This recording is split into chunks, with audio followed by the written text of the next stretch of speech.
พี่น้องมาเบิ้งอันฮิตของประเพณีนะบุญบ้านนะบุญบ้านเฮาเนาะอันนี้ก็บุญบ้านเฮาด้วยเพียงเดิมบ้านบ่าวซี่เนาะนี่เฮากับสิพาพี่น้องมาเบิ้งฮิตของประเพณีที่12ของ14นะพี่น้องเฮาสิพาเบิ้งอันเพื่อมาเนี่ยมาบ่าวซี่ที่บ้านที่ในป่านะที่บ้านนะแม่นแต่ที่บ้านเนาะนี่เฮาก็ซื้อขนมมาฝากด้วยแล้วก็เหล้าแล้วก็ยาตรงนี้จักใจค่อยเลยว่าค่อยก็ยังรู้เถอะว่าบ้านเขาเฮ็ดที่บ้านยังไงนะที่ของประเพณีอยู่บ้านบาวซีเป็นเฮ็ดจังไดเนาะเดี๋ยวนี้ก็สิพาพี่น้องมาเบิ่งแล้วก็มาสัมผัสนำกันนะว่าเฮ็ดยังไงไปชมบรรยากาศนำกันขึ้นอยู่บ่บาวซีขึ้นอยากกินขนมมาเด้อมาทุกคนอยากกินขนมมาทางนี้กินบ่ทุกสาวหน่อยมาสาวหน่อยเว้ยเขาหยาดดิมึงกินไหมเขาหยาดกล่องกันนะขนมเฮ้ยนะมันได้สมัครแจกขนมพอได้กล้าเข้ากล้องใช้กินขนมกล้า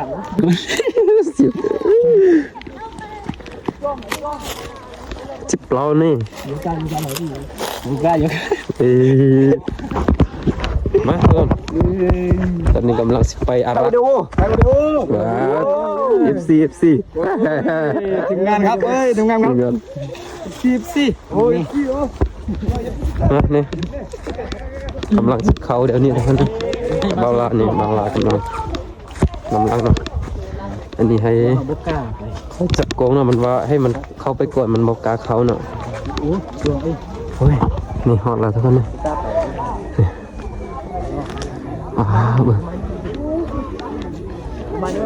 เฮ้ยสิบุษรีมาไหน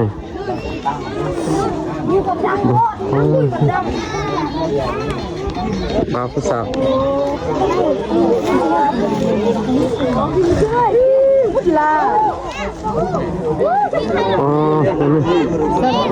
เบาละอยากยานฮิตโคนโอ้ยจมูกคนใหญ่ทุกคนเลยแต่พี่ไม่ซื้อ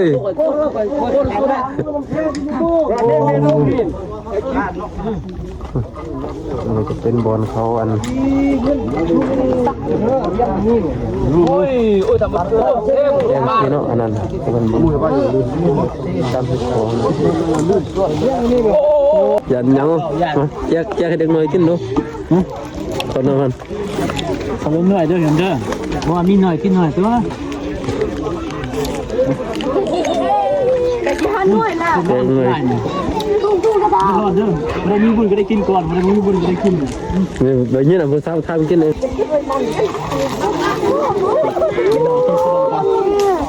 แจกว้าลาดดักเลยปลาบุญ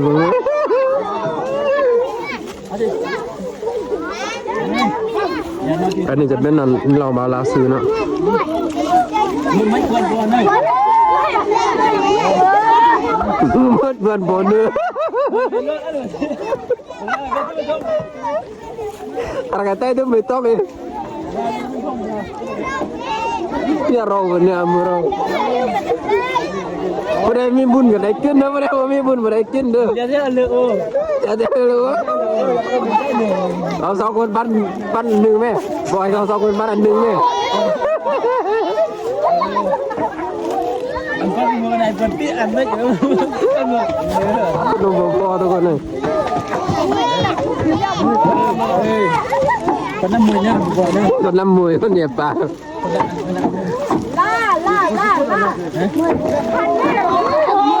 โอ้น่าเรียนหน้ากับเพื่อนนะไหนล่ะเงื้อไปน่ะเข้าไปตัวปากเบิดมวยโชคดีไม่โชคดีเป็นเนื้อโบโบแล้วเราได้เบิร์นเลย เดือดหลายปีแล้วก็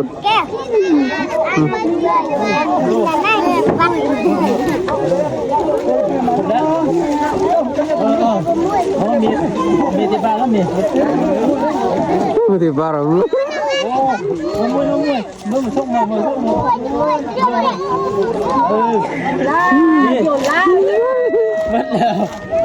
ลงก็ยุ่งขึ้น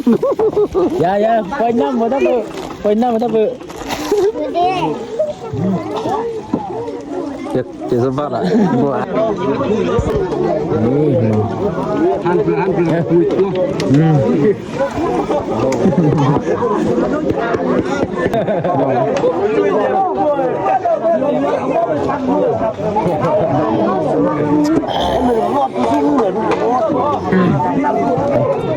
มาเบิ่งหิดของประเพณีเนาะเป็น12ของ14อยู่บ้านน้ำเสือนี่นะเพราะว่าเป็นครั้งแรกในชีวิตค่อยเนาะสิได้มาเลยที่เข้ามาเบิ่งอ่ะคนไรก็ติดตามอยู่บ้านแต่ละบ้านมีของสิแตกต่างกันเนาะบ่ได้คือกันมาสิเนาะแตกต่างกันลองเว้าดูเด้อหิดของมีจะได้คนมันนี่จะพาทุกคนไปเบิ่งเห็ดคองภาษาอธิบายเดี๋ยวเล่นกัน อธิบายบ่เปลี่ยนว่าทุกคน เล่นกินข้าวแล้วสิทำผู้เฒ่าเราไปจะติ้งตกปลาทำผู้เฒ่าผู้น้องว่ามีของมีอย่างเดเนาะถ้าเป็นอยู่บ้านเพื่อนนี่อยู่บ้านข่อยเนาะม่วนสิขาตัวนึงแต่ว่า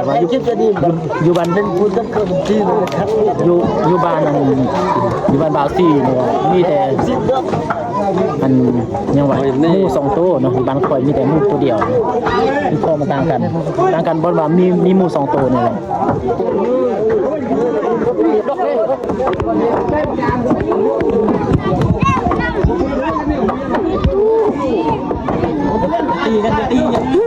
ตีกันเลยเด็กเลยมาพี่น้องพามาเบิ่งเล็กน้อยกันเล็กน้อยอยู่บ้านบาวซี่นี่พี่น้องนี่เป็นหักนี่หักเลยมันจะเขี้ยวอันเป็นที่ใหม่ผู้ใหญ่บ้านคนมาเฮ็ดที่บ้านนี่บ้านเป็นบ้านนะเมื่อกี้ก็แอบมาเจอเรายันเขาไม่ได้นะว่ายันเขากลับบ้านนะว่าเขากลับบ้านเพราะว่ามัน3 มื้อเนาะแต่ว่าจะได้นอนนี่3 มื้อจะได้กลับบ้านสาวเลยสัมภาษณ์จังได้พวกมันขอสัมภาษณ์ได้ดู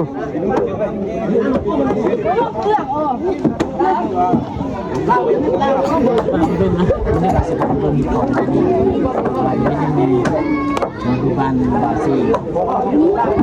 บ้านสุดดูสุดพ่อมีแบบพ่อให้เขาเก็บเปียกนะพี่น้องมีแบบสุด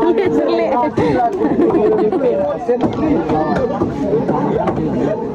มาท่าอยู่โอ้ไม่พี่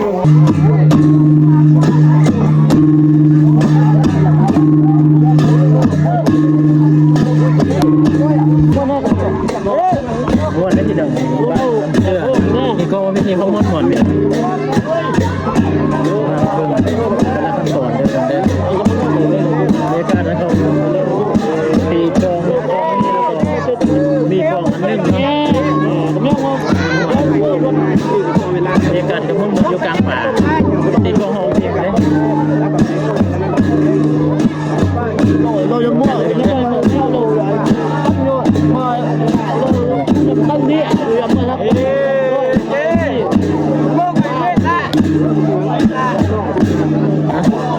ดูบรรยากาศกันเด้ออันนี้แม่เอามามองนี่บอกเด้อนี่เด้อ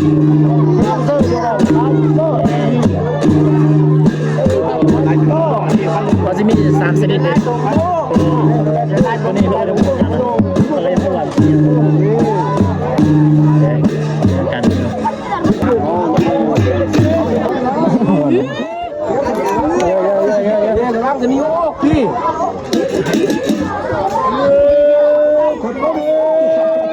โอ้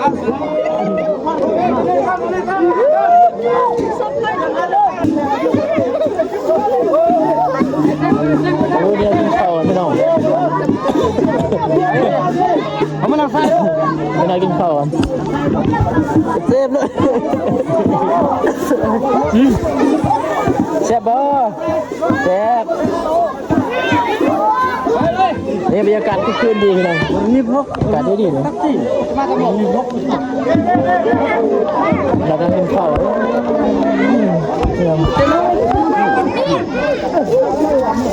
มาสมุนมาน้ำ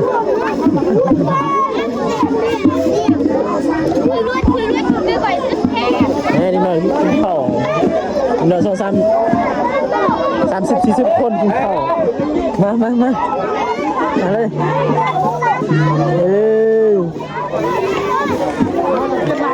มาเอาปลาไปเด็กม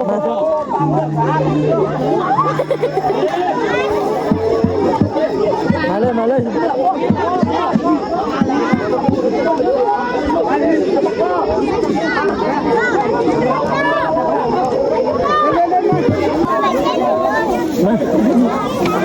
เอาจะปลาไปเด็กมา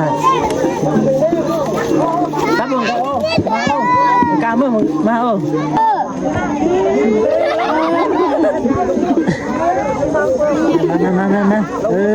มาใต้ปลาเนี่ยนะคะใต้ปลาเยอะ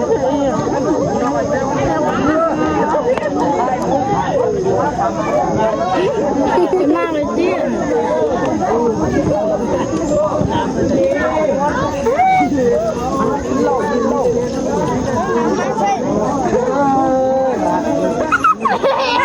เด้อ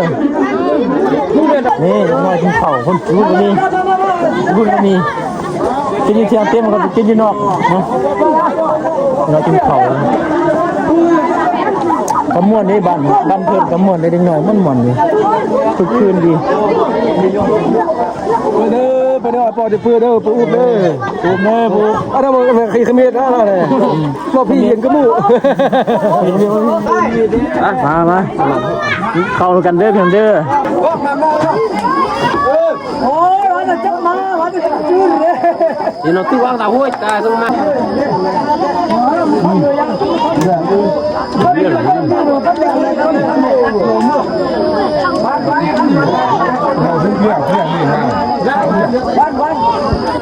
ขอตัวกินข้าวกันกินข้าวกันแล้วเนาะโอ้ดิ้งหน่อยย่างมันลอยปลายกว่าคนเนาะมวนอยู่นี่กำลังกลับโอ้ยนี่รถ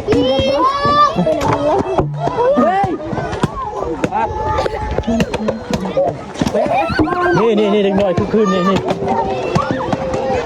โอ้บุญบานเฮาคือเป็นอย่างนี้เนาะเด็กน้อยคือลายแท้เฮ้ยเขาตีกันเนี่ยเขาต้องตีมาแหละโอ้ซอกนี่ก็จะขึ้นแย่นี่เฮ้ยบุญบ้านเดี๋ยวก็อย่าซอกขึ้นมามัน200 คนเนาะบ้านเพื่อนทุกน้อยตีหัวกันเลยตีน้อย200-300 คนตีหัว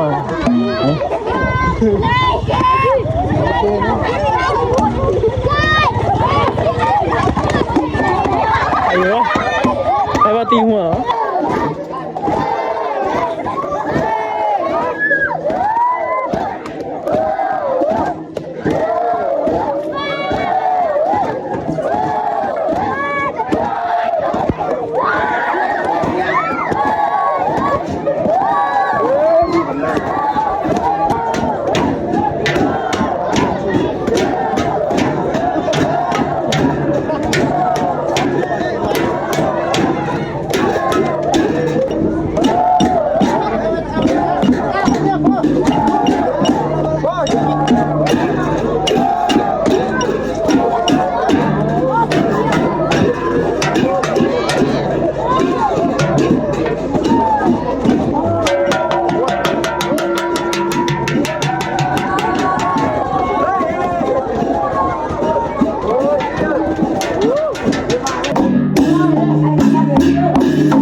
กองให้จับหนัง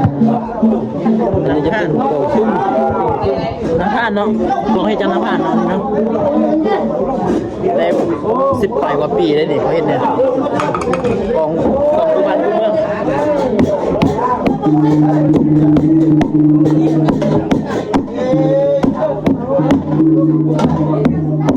จะได้ดูเบิ้งนะโอ้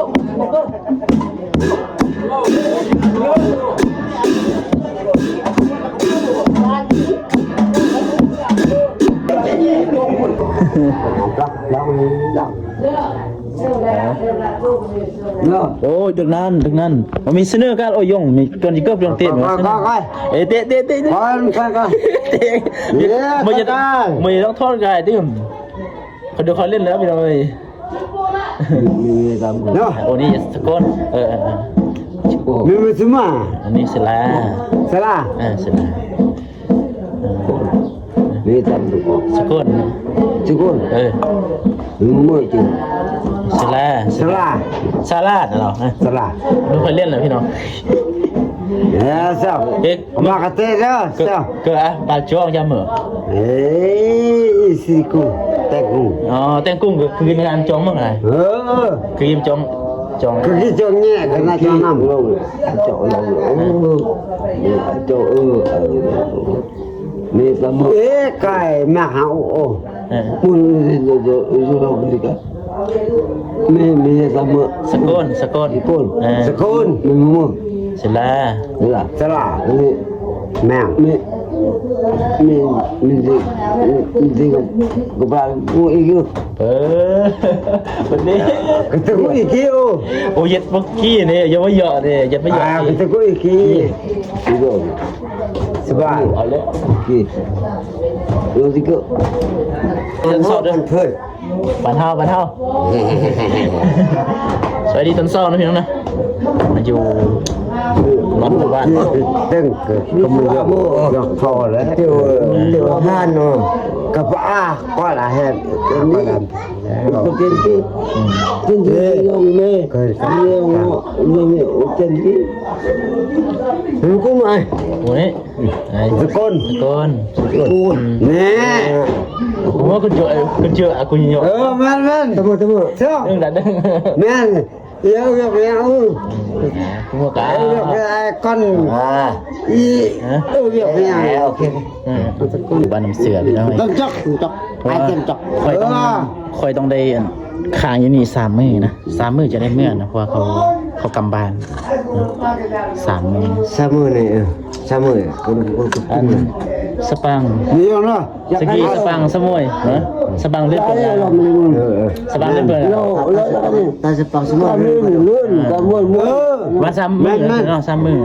รอเลยเนี่ยปุ๊ก3 มื้อจะได้ออกพาไปเล่นไซส์เมื่อยเขาต้องติดอยู่บ้านบาซีนี่3 มื้อนายโอ้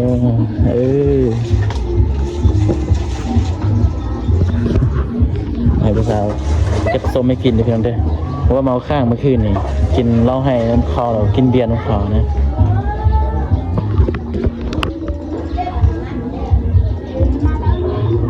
ตั้งใจ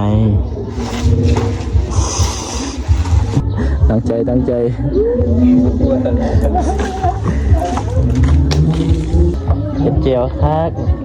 นาวาซีเนาะกินยำน้ำซาวหน่อยว่าสิเสียบอยู่บ่น้องหมอยันได้3 หน่วยมันสิ5 หน่วย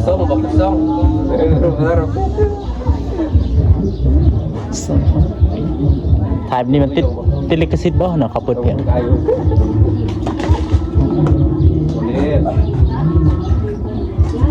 บ่บ่เจ็ดบ่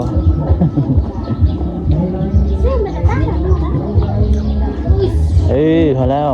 ได้ลายแล้วผมว่าโหเล็กเนี่ยให้เบาซี่ไปเฮ็ดเจียวกินมันจะได้ป่ะ